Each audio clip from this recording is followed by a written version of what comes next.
Constitution Day, also known as National Law Day, is celebrated in India on 26 November every year to commemorate the adoption of the Constitution of India. On 26 November 1949, the Constituent Assembly of India adopted the Constitution of India, and it came into effect on 26 January 1950.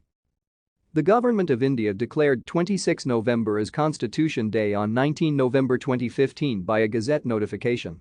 The Prime Minister of India Narendra Modi made the declaration on 11 October 2015 while laying the foundation stone of the B.R. Ambedkar's Statue of Equality Memorial in Mumbai. The year of 2015 was the 125th birth anniversary of Ambedkar, who had chaired the drafting committee of the Constituent Assembly and played a pivotal role in the drafting of the Constitution. Previously, this day was celebrated as Law Day.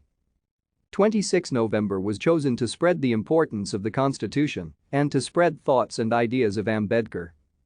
Since 2015 was the 125th birth anniversary year of B.R. Ambedkar, who is known as the father of the Indian Constitution, the government decided in May 2015 to celebrate this year in a big way. Thank you for watching. Like and subscribe if you would like to view more of our videos. Have a nice day.